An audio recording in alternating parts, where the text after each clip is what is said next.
Good morning to you, Mr. Naruhodo. Oh, good morning, Professor. Ready for today's proceedings? I hope so. I should be. Even I, with nothing left to. Good morning, my dear fellows. Oh, Mr. Sholmes, you're here. Why, naturally, a true gentleman stands shoulder to shoulder with his friends in battle at all times. Thank you. I really appreciate it. I'll see you later then. Now, Professor, we really need you to remain calm in the courtroom today. Yes, do try your hardest not to enter the witness stand uninvited again. Yes, I will. I realize it was a mistake, but my dear fellows, I must interject. Oh, you're still here, Mr. Sholmes? What's the matter? Surely you've overlooked some praise, have you not, to be cast in my direction? Sorry, I don't follow. Must I spell it out? I, the great Herlock Sholmes, the greatest detective of worldwide acclamation, arose at some ungodly hour to be here now, first thing in the morning. A miracle, you must agree. Well, if I must agree, then... As you know, my sleep is quite impregnable. Iris had to employ her full gamut of tactics. She pulled the covers off, shook me, poked both cheeks, punched me, and kicked me from the bed. Then she poured a boiling cup of her latest experimental blend on my face, and at last I was bestirred. Oh my, Iris has been busy. Iris doesn't have it in her to go that far. She's too nice. Oh, I sense the spirit of a fellow scientist, one who relishes the infinite possibilities of blending tea. I'm the one worthy of praise here, not Iris. This is my victory. Sorry to cut in. Oh, Inspector Gregson. Good morning. Gregson, my dear fellow, why the grim expression at this delightfully early hour? Oh, I don't know. Maybe because I've been confronted with a grimmer expression, eh? Dear me. Are you going to take that insult lying down, Professor? What? What? I don't know. Poor Professor. Anyway, here's the paperwork you asked for. What paperwork? Oh, I took the liberty of requesting it yesterday. I have a feeling it may prove useful. You wouldn't believe the hoops I had to jump through to get this brought out of the archives.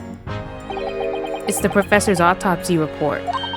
That mass murderers who killed 5 members of the aristocracy.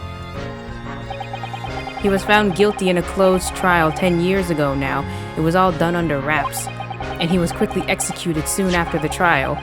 It's all in here. The killer's autopsy report. I don't know what to say. Thank you, Inspector. Yes, much obliged, Gregson. Us lowly lot at the yard are just doing what we can, in the shadow of the great Detective Sholmes, of course.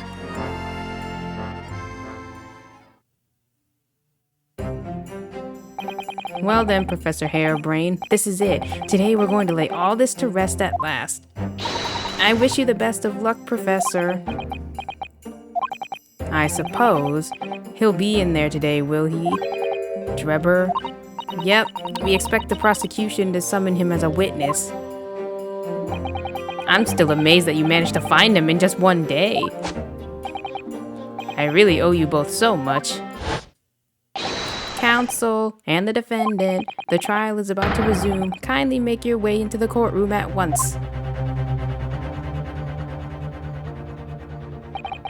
This is it then, the final chapter. Funny, my heart's racing a little.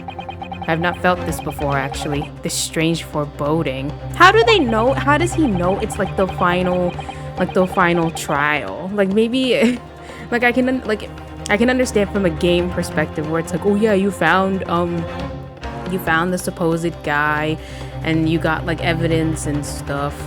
You know, like, oh, because I guess it's pointing that, oh, maybe he was definitely involved in some way. He might have not been the one who did it, I guess, but he's definitely involved somehow. But like, just because we got him in this one day, like, what if we find, like, in real life, what if you find nothing? What if you find nothing or you can't do it within the, like, aren't they timed? I've been to, well, oh, oops. I had jury duty one time and I never got picked, but I'm like, aren't there like times that they stop? Like, maybe all this is happening within like 1 hour or something, because sometimes, like the one before, it was like, oh, the trial's gonna resume tomorrow, and then I guess you had like that whole afternoon to like find him. So who knows, maybe it's just really early in the morning. Oh, but I can't let that distract me from the only thing that really matters, finding the truth.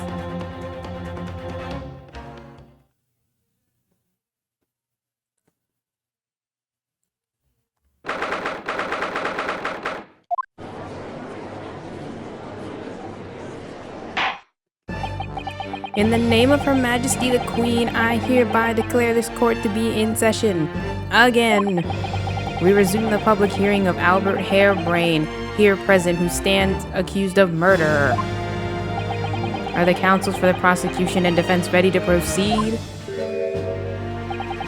The prosecution is ready, my lord. The defense is ready, my lord. As promised, Lord Van Zykes has his apprentice with him. His apprentice with memory loss.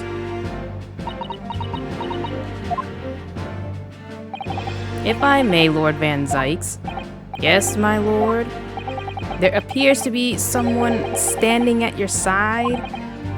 Yes. My apprentice and assistant. The prosecution believes today's proceedings will see the complexity of this case rise considerably.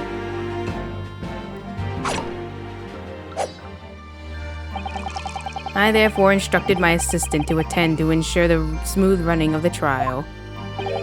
And the smooth running of liquid refreshments by the look of it. The way he holds himself, the way he moves. Couldn't be anyone else.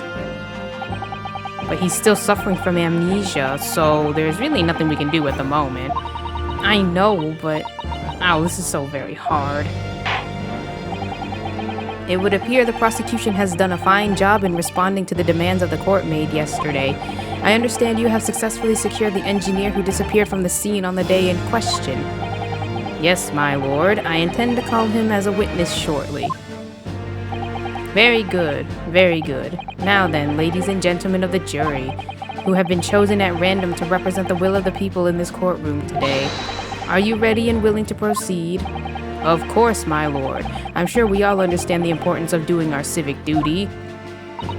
I do so despise deception and deceit. I find it so very wearing to take a man's life with a conjuring trick. It is against the magician's code, not to mention the law. Any fake scientist should feel the wrath of God, if you ask me. We have to listen to what's said on both sides, defense, and, then settle on one. That's it, isn't it? Wasn't like this in my day. Wasn't like this at all. If all parties are ready to proceed, you may begin, Lord Van Zykes. Before I do, my lord, there is a report I must read to the court. Yesterday, at the Great Exhibition Grounds, the evidence of primary importance in this case, the super high voltage instantaneous kinesis machine, which was installed on the experimentation stage, was deliberately destroyed in an explosion effected by an unknown person or persons. It was what? An explosion? This is an outrage.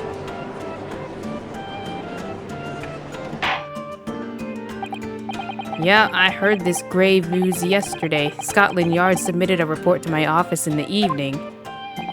I read that the machine was blasted to smithers and the wreckage reduced to ashes in the flames. I have here a photographic print of the scene, taken in the wake of the explosion. It shows what little remains of the machine. Yes, a terrible business. Do you not see this trap hole? Hello, there is a trap hole. He did it to destroy the evidence, did he? That Enoch Drebber. The court will take this print as evidence, counsel. Late yesterday afternoon, the protection afforded to the machine by the Special Dispensation for Scientific Equipment Act was revoked. However, before a thorough investigation could begin, the invention was obliterated from existence.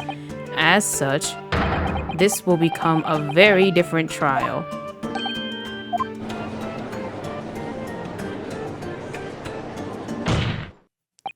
As it stands now, with no evidence on which to draw meaningful conclusions, the authenticity of the kinesis machine will remain forever in obscurity.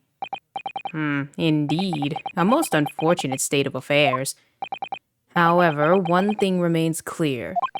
The victim's death was the result of the actions of the accused. Of that, we can be certain, for it was the accused himself who was operating the machine and who ultimately caused its loss of control. As Lord Van Zykes rightly says, this is a very different trial now. The accused accepts responsibility for his part in the events that transpired. He acknowledges that Mr. Osman died as a result of the accident caused by his machine's malfunction. However, unbeknownst to the professor, he was being deliberately deceived by a pair of very clever fraudsters. Names counseled, if you please. The engineer, Mr. Enoch Drebber, and the victim himself, Mr. Odie Osman. So what exactly were these two men up to behind the defendant's back? The defense intends to expose that information, thus establishing the unequivocal innocence of the defendant.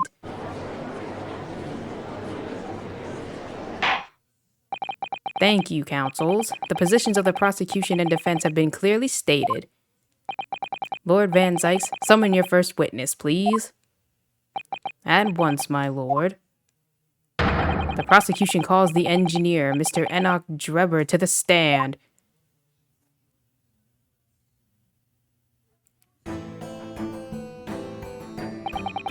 State your name and occupation for the court. Name, Enoch Drebber. Occupation? Hard to pin down, I would say. See that black monocle? Yes, why do I feel as though I've seen it somewhere before? Oh, you too? I had exactly the same feeling myself. Your file indicates that you are currently being investigated in connection with another case. The theft of a waxwork model, is it? A most extraordinary sounding business. But that has no bearing on this trial, I assure you. Cleave it from your mind. You're familiar with the public experiment carried out at the Great Exhibition some days ago? The accused super high voltage instantaneous kinesis demonstration. Yes, you could say that. I am aware of it. There was a terrible accident, wasn't there? It was you, Mr. Drebber, who constructed the vast machine used in the experiment, or so our investigations indicate. Can you confirm your involvement? Yes, I constructed it, in precise accordance with the blueprints, but that's all.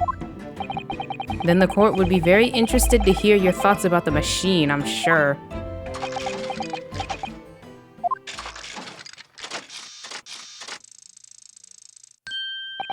An amazing device, if you ask me. The pinnacle of modern science, making instantaneous kinesis a reality at last. What? Good gracious, do you mean to say that the experiment was bona fide? Is that your belief, sir? Yes, that is very much my belief. Such a waste that it blew up. But we've already established the machine was nothing more than a prop for an elaborate conjuring trick. You've established nothing of the sort. All that was shown during yesterday's proceedings is that the same outcome could have been produced by means of stage trickery. The defense merely proposed a method and demonstrated its feasibility, nothing more. But... We've procrastinated long enough, I feel. Witness, will you now give your formal testimony about the machine that you constructed for the purpose of the demonstration at the Great Exhibition? Understood.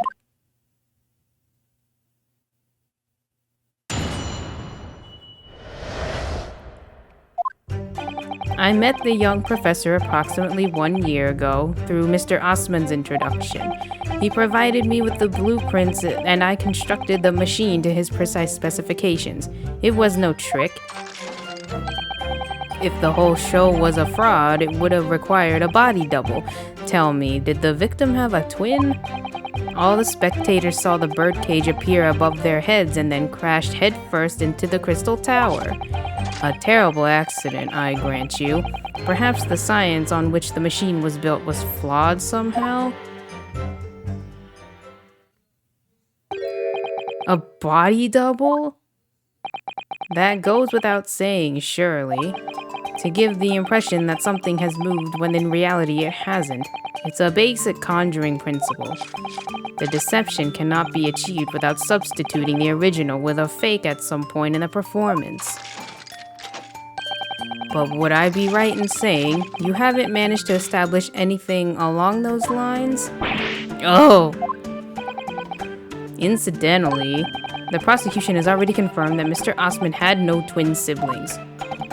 It's my understanding that this witness is well versed in conjuring artfulness. But such talents do not indicate that he was actually able to accomplish what he claims. Namely, the construction of what, by all counts, must have been an extremely complex scientific machine. Whatever do you mean? Yesterday's proceedings brought the true nature of your past exploits to light, Mr. Drebber. Indeed it did, my lord, as a swindler who preys on innocent scientists to elicit government grant money through conjuring know-how. Yep, it's true that I possess considerable knowledge of stage magic. But crucially, my scientific knowledge more than matches that of any academic in the field. Investigation of the witness's workshop attests to that claim, my lord. As evidence, the police found this Royal Society trophy for young talent in science there. Yes, that's true. We spotted it there ourselves. If a hypothesis is sound, it can always be forged into a physical manifestation with sufficient skill. Though I may have sold the secrets of some deceptive wiles to sniveling, talentless scientists in the past, would you therefore assert that the explosion of the machine was an unfortunate accident, or, of course, a deliberate act of murder carried out by misuse of the science?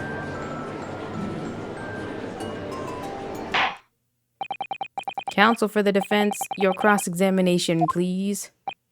Yes, my lord. Okay, I have to double check. I have to double check my court record. Because he was saying something about, like, he would have to fall head first. Like, we have the cage with us, so it has to do something with this cage. Did I ever examine this thing? This lock does look very strong, doesn't it? There's definitely no way you could remove the mask yourself if it was put on you. What a terrible way to treat someone, even a convicted criminal. I know, it's starting to make me livid, actually. I mean, just think about it. Imagine if you had an itch on your cheek all of a sudden. You'd be utterly helpless. Well, yep, that's true, but I'm not sure that warrants quite so much anger. Ow. Right, sorry. There's a little metal plaque here, look. Fostering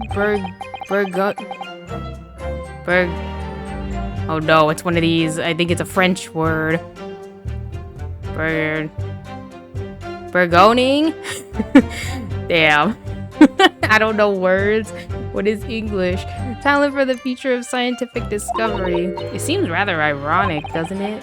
But clearly Mr. Drebber was a very talented scientist. Oh, redacted. Oh, condemned prisoner, redacted. Pseudonym, the professor. Death by hanging. That's it? Okay. See, like, there's a trap door, so... I mean, unless this is... I don't know. It just looked like a trap door. Oh, don't we have... I thought we had the cage. Oh, here. The wooden cage was used for the... It crashed down with the... to its base. I think I said... Yeah, I already... Did it change? I think it might have changed. This piece of glass is almost as thick as it is wide. Yes, I've never seen anything like it. If you were to compare it to a human, only Mr. Sholmes has such thick skin. There's really no need for such a comparison, as you well know. Anyway, it can only be from the Crystal Tower, surely. Yes, I think so too. It was probably made especially to meet the demands of that great structure. Okay, I guess it's gonna be important eventually. Okay.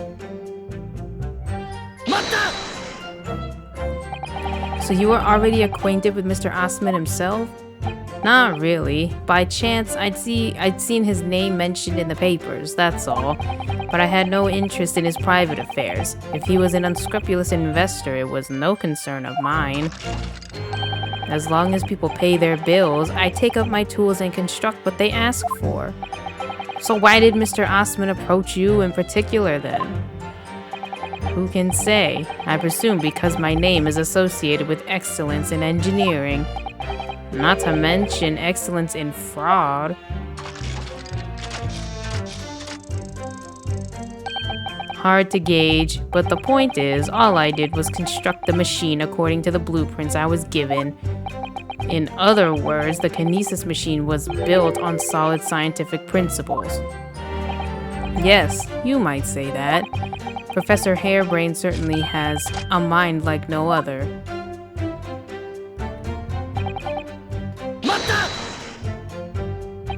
It's clear that you have both scientific knowledge and knowledge of conjuring magic, however.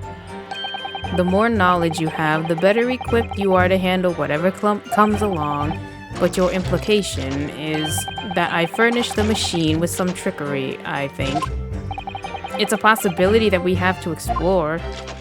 Unfortunately, though, the machine has been blown to Kingdom Come. So there's really nothing left to explore, is there? It appears that the kinesis machine was fitted with a timed explosive device of some kind. And there's nothing left of that device either. Not a single shred of evidence remaining, I hear. He must have planned all this from the outset. But in any case, it's abundantly clear that the experiment couldn't have been a trick.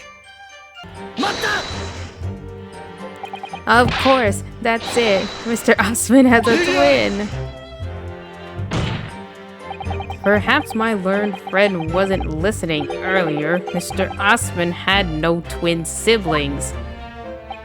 No, I heard you before, but the thread of hope hadn't quite left me. The demonstration could have been a trick if there was somebody who looked sufficiently like the victim. But Dr. Scythe absolutely ruled that out as a possibility. It is beyond question that the victim himself, Mr. Osman, did move from the stage to the Crystal Tower. The fingerprints found at the scene attest to that fact. So it can't have been orchestrated by using someone who looked identical to Mr. Osman then. Now, what are you thinking? Oh, no, nothing. Just that the idea of someone who looked identical to the victim is playing on my mind. They kind of, I mean, they could have used this guy, even though it looks nothing like him. I mean, maybe, I don't know. I mean, I guess you can remodel a waxwork. It crashed head first, you say? According to the many witness reports from those there at the time, yes. Were you not there at the exhibition grounds on the day?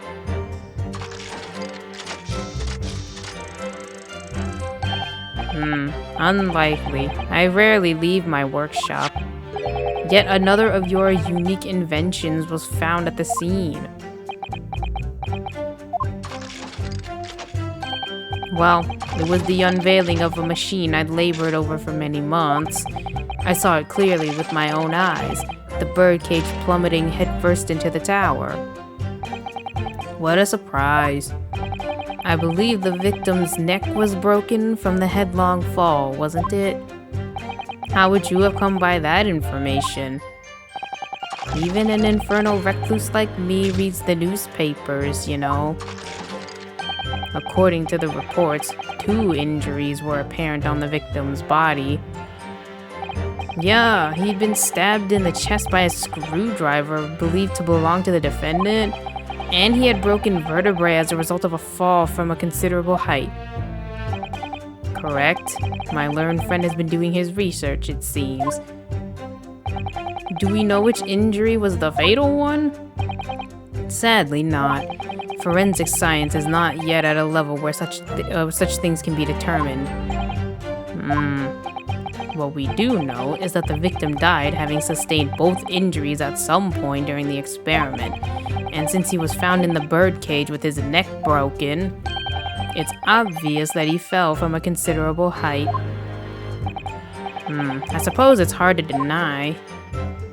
So what did they say about this? What did they say about this birdcage? Let's see, we might have to get the dialogue again.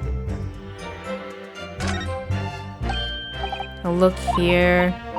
The wood's cracked and broken because it fell. Yeah, from the height at which the balloon was flying. Fall of about 30 feet or 9 meters, leaving the man inside dead. Oh.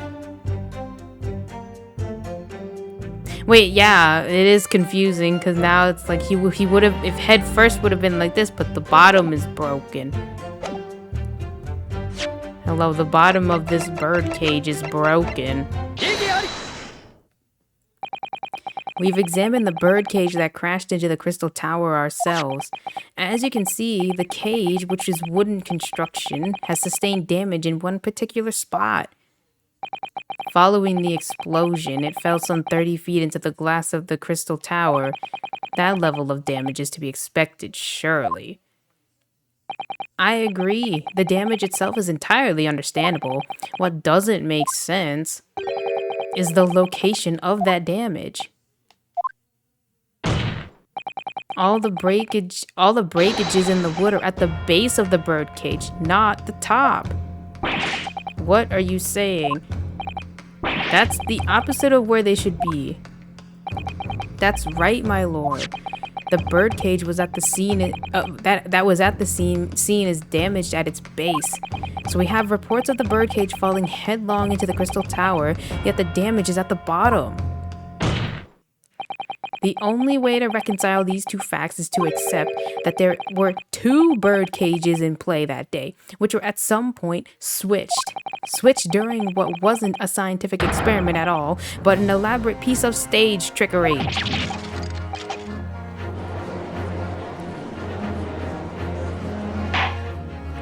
Good gracious, explain yourself, witness. Well... If we examine the facts, there's only one logical conclusion we can draw. The damage on the base of the birdcage clearly indicates that it crashed tail first into the tower.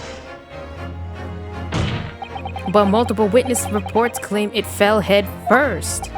The birdcage materialized in the sky next to a balloon flying over the stage, following a spontaneous explosion at an altitude of some 60 feet above ground level, which is approximately 18 meters. It then proceeded to fall some 30 feet into the crystal tower in the ensuing deflagration. Witness reports amid such chaos are notoriously unreliable. But the victim's neck was broken. He plummeted 30 feet inside a heavy wooden cage. However he fell, it wouldn't be unsurprising to find one or two of his vertebrae crushed.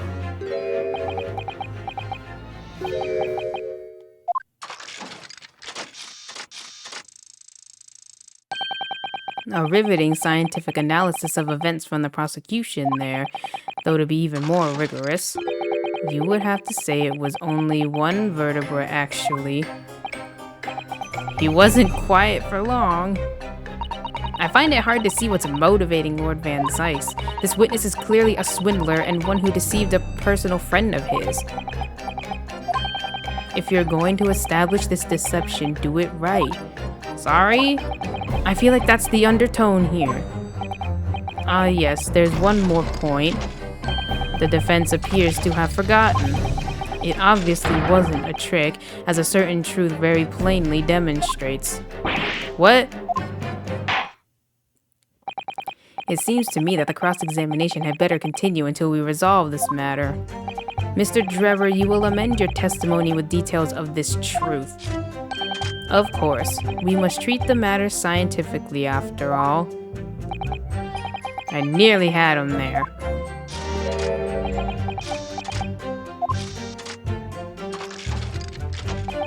The kinesis clearly took place because there's nowhere else 30 feet high for the birdcage to have fallen from. Yeah, the freaking the what is it? This hole. This freaking trap door. Oh fuck. Damn it. Okay, apparently it wasn't that clear, but maybe that's not a trap door. It just looks like one because there's a freaking hole. Maybe they think it's like a hole that got blown, like when it blew up or something. Like, oh, this perfect hole or whatever. Because there was nowhere else 30 feet.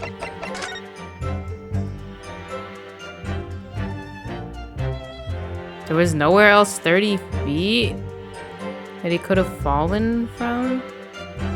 Could it have been from here? Could it have been from literally anywhere else? Could it have been from...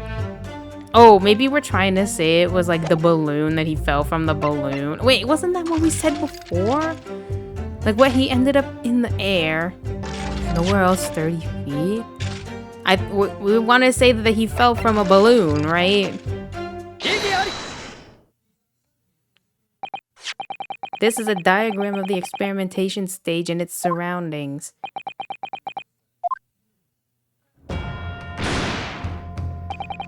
We know that somehow the birdcage appeared in midair before falling down in the crystal tower. A fall of about 30 feet, or 9 meters. However, if you examine the diagram carefully, you'll see there is one other possible location from which the birdcage could have fallen.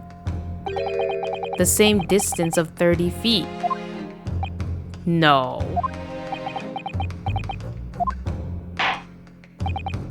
Well, it appears the defense has a possible explanation to put forward. Go ahead, counsel. Yes, my lord, of course. You will indicate the place of which you are referring to on the same diagram. The alternative location which the bird cage could have fallen? I thought it was the balloon!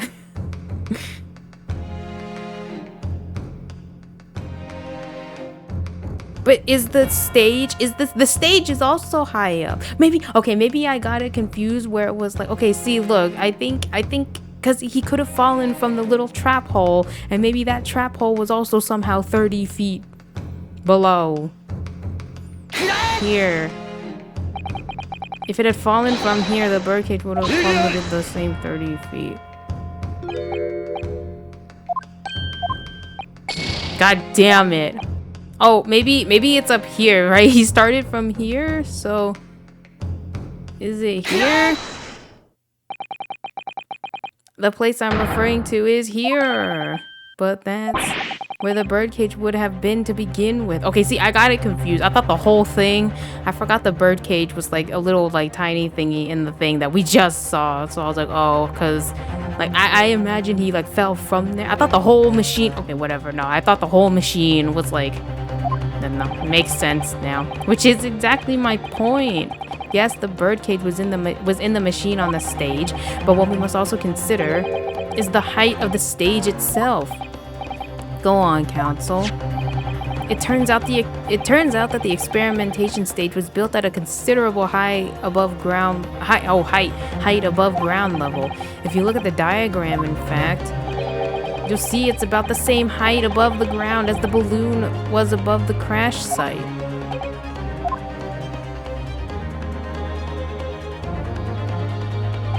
When the experiment got underway, the machine and the birdcage were engulfed in steam.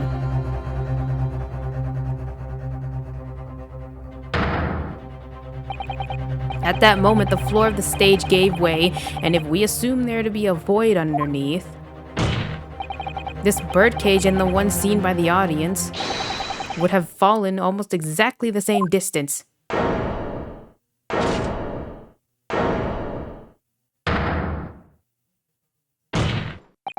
Once again, my lord, this all points to the fact that there was not one bird cage, but two.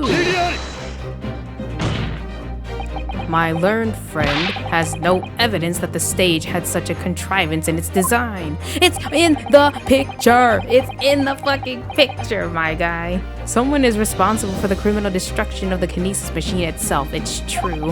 However, the stage still stands. And take a moment to look at the photographic print of the scene following yesterday's explosion. Good lord, the metal grill that formed the floor of the machine is undone.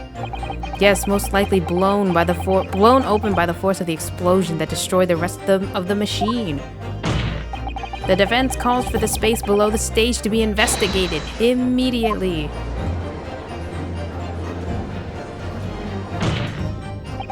Mr. Drebber, it was you who built the kinesis machine, which means that it was you who built the two bird cages that were used to carry out this deception. Whether Professor Harebrain's hypothesis is sound or not makes no difference, because it's the construction of this machine that matters, a machine designed to take Mr. Osman's life and lay the blame firmly at the professor's door, something that could have only been carried out by you, Mr. Enoch Drebber.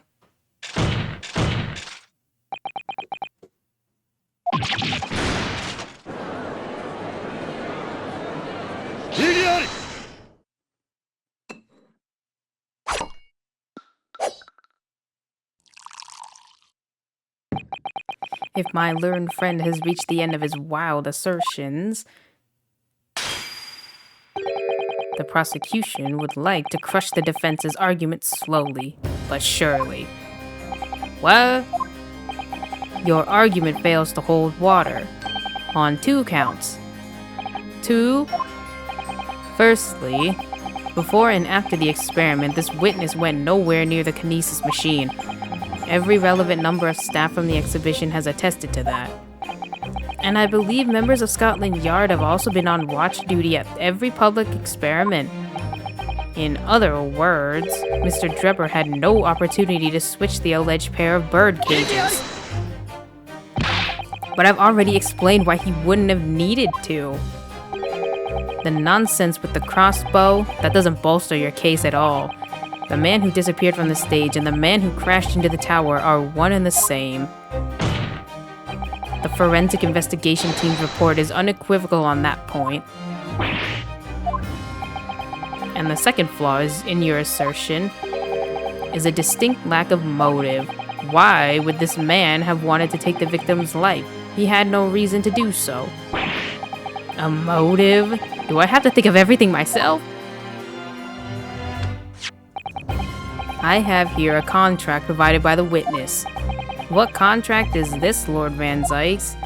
The contract into which Mr. Drebber entered with the victim, Mr. Osman.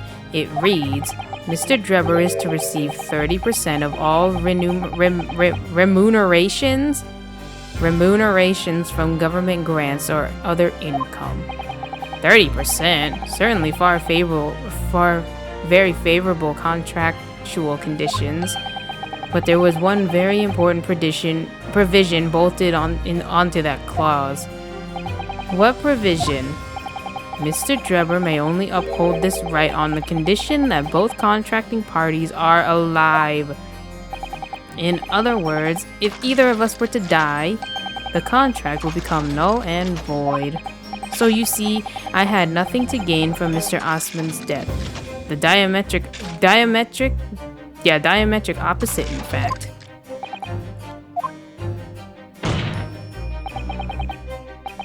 Need I say more? The witness had neither an opportunity nor a reason to commit the alleged crime. In short, the possibility of Mr. Drebber having done as you suggest is nil.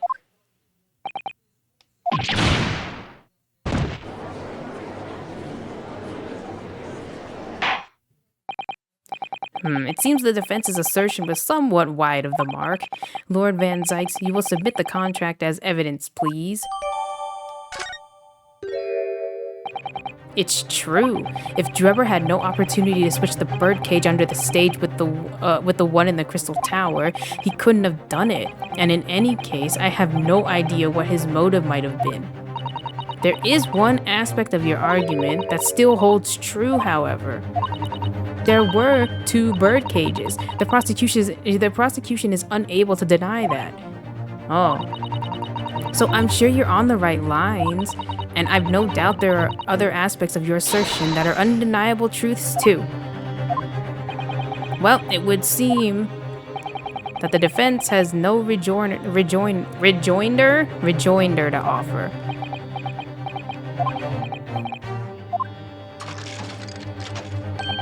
Well, I must say, I'm a little surprised. I came here to testify about the machine I built, and instead my reputation is defiled. But the prosecution's counter has set their record straight, I think. It's impossible that I'm the culprit.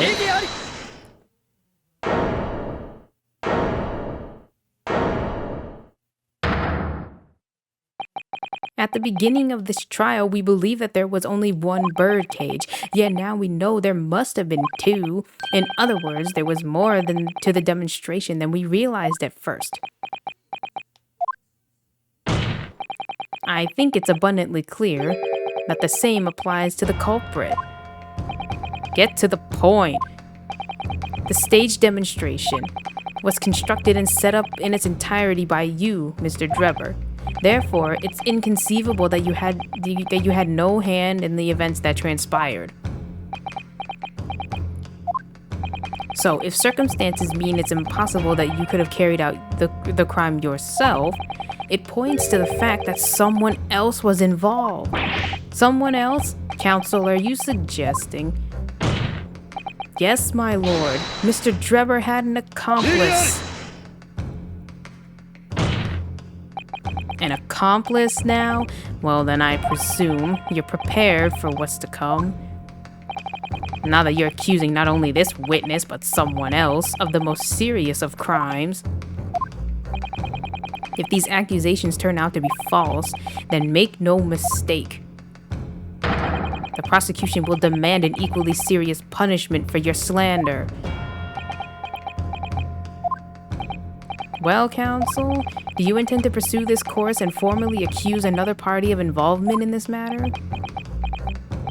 What do I do? At the moment, this is little more than a hunch on my part. I don't know for sure if Drebber had an accomplice or even if he really is the culprit here. One way or another, though, I have to make my position clear as a lawyer. So what's my stance going to be? Did Drebber have an accomplice or not?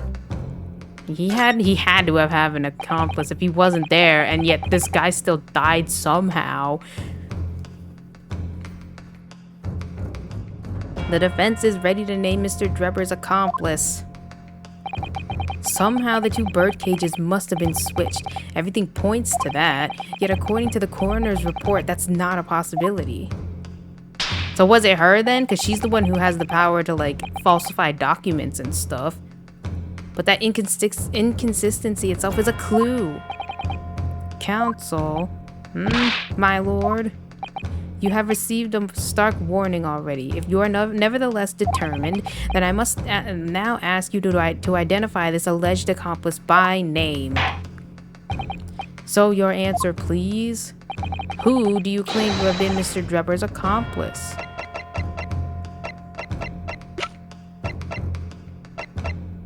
I think it was her, because she said that the coroner could have, yeah, it's true. She could have wrote some fake shit. I'd like to say. I don't think it was her, because she was busy with her own shit. The name of the person in question is... What's wrong, my Nipponi's friend? Surely fear doesn't bind your tongue now. It's a little late for that. Of course I'm afraid. After all, naming her in this capacity is definitely going to make waves. A lot of waves. I could very well turn every single person in this courtroom against me. I'm sure it'll be alright. Thank you, Miss Susato. The enemy always appears larger than life, but you'll appear exactly the same to the enemy. Alright then, here goes. You've kept us waiting long enough. Your answer, counsel, now. The person who colluded with Mr. Drebber in order to carry out this wicked crime is Scotland Yard's coroner, Dr. Courtney Scythe. What the blazes are you talking about? Dr. Scythe?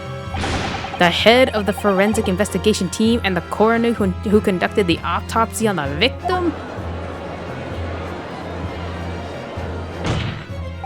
We know there were 2 bird cages, so who could have carried out the switch to complete the illusion? The accident happened in front of a huge crowd of spectators and the area was immediately sealed off.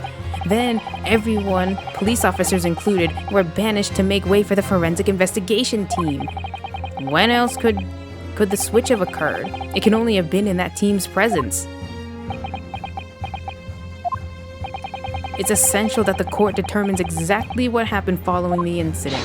The defense demands that Dr. Scythe be summoned to the witness stand at once to testify.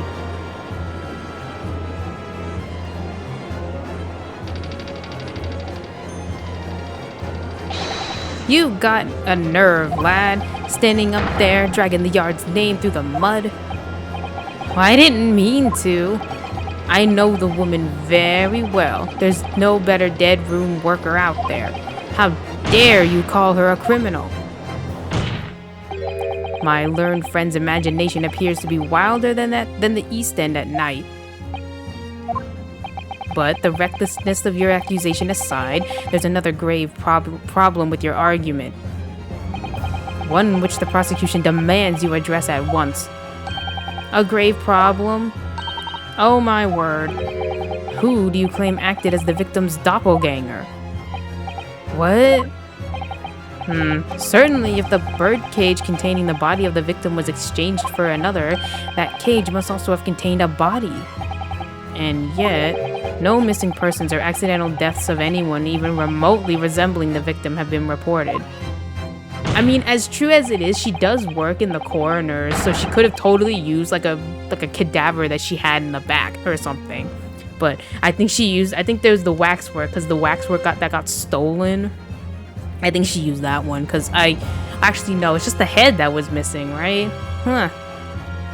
Oh no, wait, the whole thing was missing, but they gave back like everything else but the head. So maybe they did use it.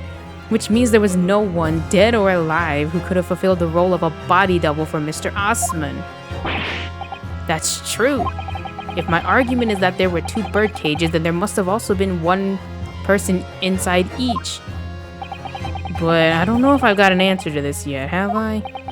What can I do to reveal this body double stunt was present evidence. We have a waxwork, or like the head of a waxwork. The defense will address my learned friend's concerns by presenting evidence that reveals the true nature of Mr. Ostman's body double. Good gracious, evidence? I do hope this isn't filibustering, counsel. The court is expecting a name. If you think you have relevant evidence, present it now. The body double and the bird cage were hiding inside the balloon that was floating above the stage, which means that any witness would have only seen them from 60 feet away. So who was it that appeared out of that explosion some 18 meters above the spectators? Aha! The body double inside the second bird cage was this wax figure, I think. We know that the victim, Mr. Ostman, was in the birdcage that was situated inside the kinesis machine on stage, and therefore he couldn't have been inside the second birdcage. Instead, that contained something else. What's been described as a body double, which is what fell from the sky and crashed into the crystal tower. Oh right, didn't we find the glass in the waxwork? I think. Yes, counsel, according to your somewhat elaborate version of events. And that body double inside the second birdcage was, in fact... It's all right. You're ready for this. Just steel yourself and come out with it. Thank you. I needed that.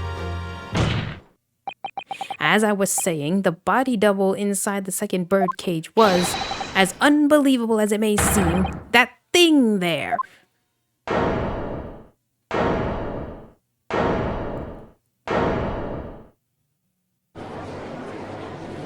Oh, they brought the whole thing? Why'd they bring the whole thing?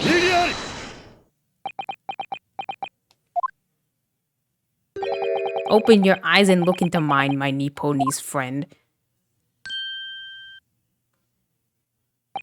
Now tell me, what are you playing at? Stand firm now, Ryunosuke. This is the time to show your Japanese spirit. As the court will observe, this is a waxwork model. A model, in fact, of an infamous London murderer from 10 years ago, the Professor.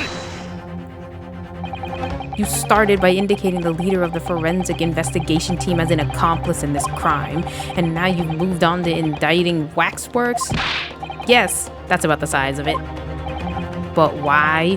And why this waxwork? It looks nothing like the victim. In fact, it could hardly resemble him less. What possible justification can you give? If you want to know why, ask Mr. Drebber. What? Just days before Professor Harebrain performed his public demonstration, Mr. Drebber abducted this model from Madame Tuspel's. Did you say abducted? And 2 days after the incident at the Great Exhibition, he returned it to the museum. Then the timing.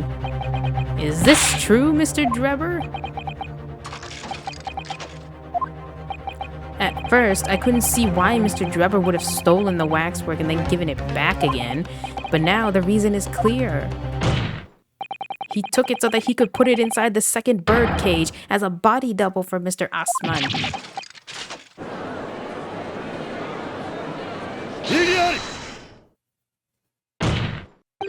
Are you hearing this, ladies and gentlemen of the jury?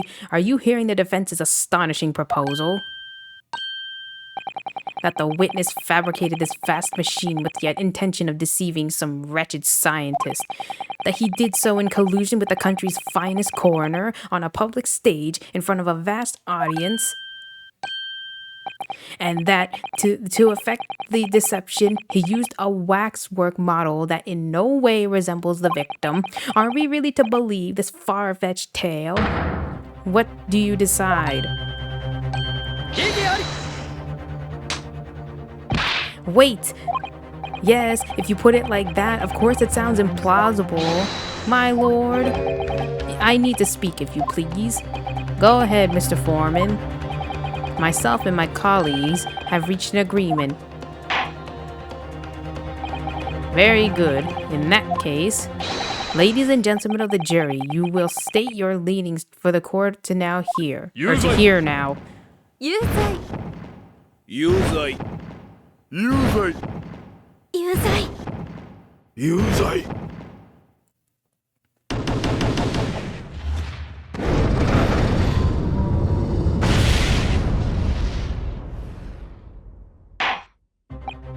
So, as indicated by the foreman, the jury has reached a consensus. I knew that was going to happen. We shall get through this, as we always do, and uncover some new truths along the way, I'm quite sure. Yes, I agree. I'm going to have to appeal to the jurors as usual and see if I can persuade them to change their minds. The defense will now embark on a summation examination.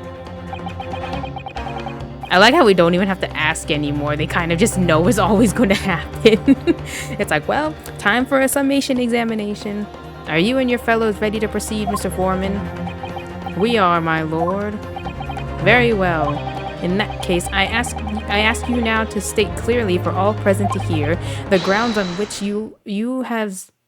which each of you has decided that the defendant is guilty of the crime of which he is charged.